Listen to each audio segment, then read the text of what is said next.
So if you need some murderous anti-tank for your Space Marine army, are Eradicators still the go-to, or are the glorious sidecars of the attack bikes now the place to put your multi-melters?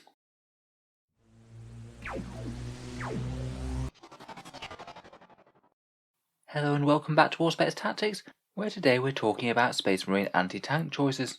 Throughout 8th edition, attack bikes were one of the weakest choices in the entire Space Marine Codex, but things radically flipped around for them in 9th. Their points became really quite attractive, and of course they got double the amount of shots with their multi-melter due to that FAQ update.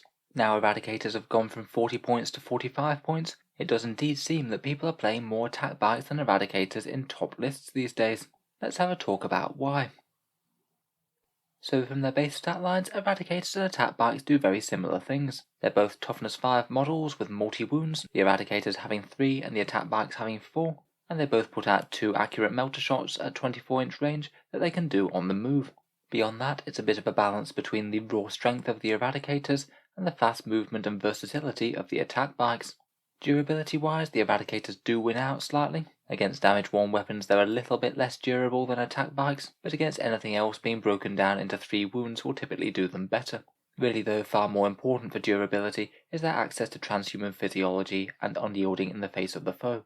2 really excellent defensive buffs, particularly transhuman physiology, to really help fox any heavy anti-tank weapons that are turned on the unit. A small win for the Eradicators there, but the two are incredibly close if you're not throwing around command points. Otherwise, the Eradicators are still slightly better in terms of anti-tank damage per point than the attack bikes. It stands to reason you get 2 melter shots out of each guy at 45 points, compared with 2 melter shots out of each guy for 55 points. The Eradicator's multi-melter will help double down on that a bit, and generally in a straight shooting match, they will beat the attack bikes by a small amount in the damage output. However, they certainly aren't without their weaknesses. As we know, the Eradicators all have to focus down one target. Usually that is what you're going to want to do, but not always, and the attack bikes have options of their own. First of all, and most obviously, each attack bike packs a twin bolt gun as well. That'll fire accurately at 24 inches with 4 shots, basically an extra 2 tactical marines firepower per bike. For me, on the damage output front, this does mean that they catch up with Eradicators in my mind. Sure, they're not quite as laser focused as anti-tank damage, but it means they can really chip away at light infantry units as they move up. You can split your fire between different units, so there's no harm in having a fair bit of anti-infantry on your anti-tank platforms. It just makes them into a bit more of a well-rounded unit, even though they still dish out very good anti-tank shots. The other very obvious factor is their speed. The Eradicators are moving at 5 inches. If they advance, then they're not double tapping their guns, so there's really quite a lot of play in being able to outmaneuver them or stop them from shooting altogether. It's far harder to do against the attack bikes. They have a whopping 14 inches of movement, and you might be able to harness that as an advantage in all sorts of different ways. They should have a better choice of targets, as they'll be able to reach more after they've moved, and they'll likely be able to get in the +2 damage range for melter weapons within 12 inches far easier than Eradicators. Being able to put the damage exactly where you want it is a really big advantage, and you could also potentially harness that movement for a bit more defensiveness. You could potentially hang them much further back than the Eradicators, out of range of enemy reprisals, and then jump forward and attack to make sure you get the first strike. They may be less durable than the Eradicators, but they do have a pretty excellent stratagem of their own in hit-and-run warfare, allowing the attack bikes to fall back and shoot. Against most armies, if you tie up Eradicators in close combat, you can be safe that they're not going to be shooting you for a turn, but that's never the case against attack bikes.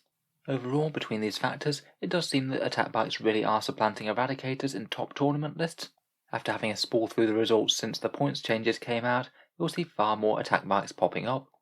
Just to be clear, I'm by no means saying that Eradicators are a bad unit in any way. They're still insanely strong and still have their advantages over attack bikes, but it seems they might not be the god tier unit towering above all other Space Marine units as they once were when they came out.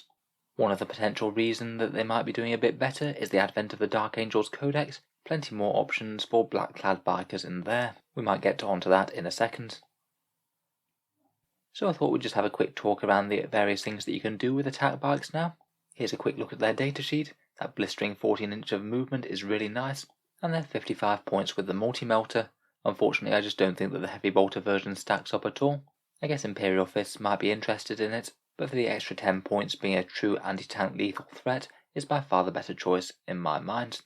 As bikes, they do have the Turbo Boost special rule, so for any codexes that can shoot after they advanced, that means that they can get some insane movement and maybe get line of sight on things that they really shouldn't have.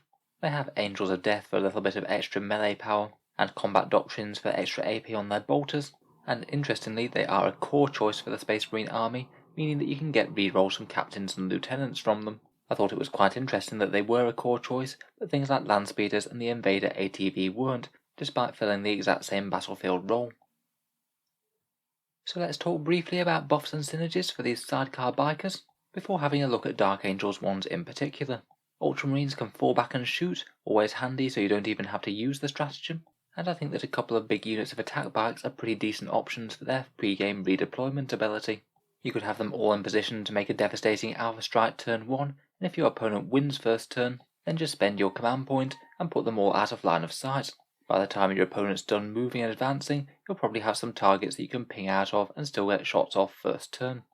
White Scars, as we know, have plenty of affinity for bikes. In particular, an advance and shoot stratagem is really helpful for these. You can have these guys move 20 inches up the board, shoot their multi-melters despite this, then potentially even make a charge to tie up enemies if you'd like to. They also have a better outflank stratagem, which could be an alternative to a strategic reserve. Iron Hands and Raven Guard will both add durability in their own different ways. Iron Hands also get the unique doctrine for rerolling ones to hit turn 1 with those multi-melters. Not bad for units that want to operate independently. Salamanders and melter weapons don't really need any explaining, they work great together, plus they'll get a nice reroll to wound as well. Imperial Fist can help with the bolters, ignore some cover, and get tank hunters as a stratagem. And more assault or aggressive type armies such as Blood Angels, Space Wolves, and Black Templars might well thank you for a fast moving shooting threat, as plenty of times there are things that make a lot more sense to try and remove with guns than they do in melee. As we said, they are core units. You could think about moving up alongside a Space Marine captain on bike, or if you wanted to forego some of their movement a bit, Apothecaries do work quite well with them. Much like the Invader ATV combo that Games Workshop killed, you could resurrect entire attack bikes from the dead, which is crazily powerful if you're getting 55 points of model back each turn. We've got that stratagem hit and run warfare to fall back and shoot, which is great, and you can put them in strategic reserve if you want to. Generally I'd say that strategic reserve maybe isn't the best choice for these guys, as they already have great movement, so don't really need it. I think that might be a better option if you're going with something like Eradicators, investing in getting them into range. In game, I'd typically be looking to use these around the flanks of the army. They're maybe not quite durable to hold the centre of the field. They just basically want to use that great movement to get the first strike on their opponent, gun them down with melter fire, and always having that threat of the insane movement that they have to be able to tie up enemy units or claim objectives. I think they can be fieldable on anything between squads of 1 and 3, depending on whether you're going for single lone harassing units, or if you are looking to buff them quite considerably, and if you are thinking of stratagems and things, then maybe taking a unit of 3 for 165 points is a pretty good shout. Finally, I did just want to make a special mention for Dark Angels attack bikes, who I think that we'll be seeing quite a lot of in the future. Dark Angels have their special Ravenwing Outrider detachment, sorry not Vanguard as I wrote there. It means that their regular bikes get OBSEC, the attack bikes don't, but you won't want to include Eradicators in the detachment as it breaks the detachment rules. Their chapter tactic is pretty excellent for Dark Angels to be honest. Ravenwing units get Jink, so they get a 5+ invul all the time, absolutely great for weathering high AP return fire, and if for whatever reason they would prefer to have absolutely maximum shooting for a turn, they can always elect to remain stationary and blaze away with +1 to hit for some incredibly accurate melter fire. Turn 1, you can get right into the opponent's grill if you need to. Their Speed of the Raven super doctrine gives them +3-inch movement, so 17-inch movement turn 1, and if they advance, then they can still shoot at -1 to hit.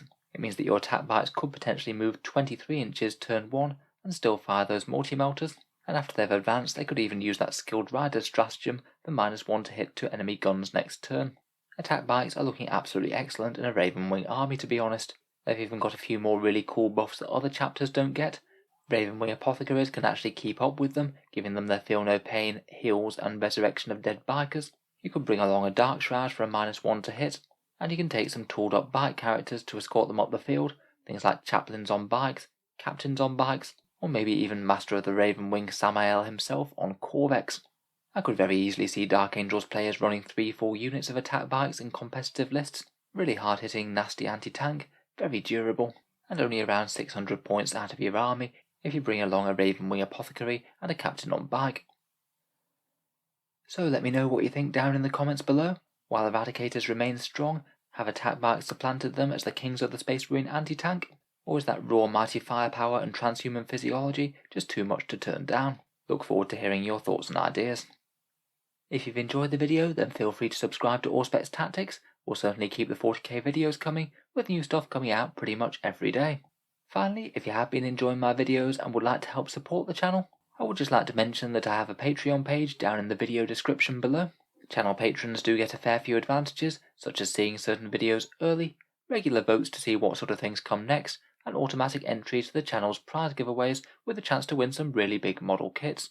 If any of that sounds good to you, or you'd just like to help support the channel, then the link is down in the video description below. In any case, a massive thank you for listening, and I'll hope to see you guys next time.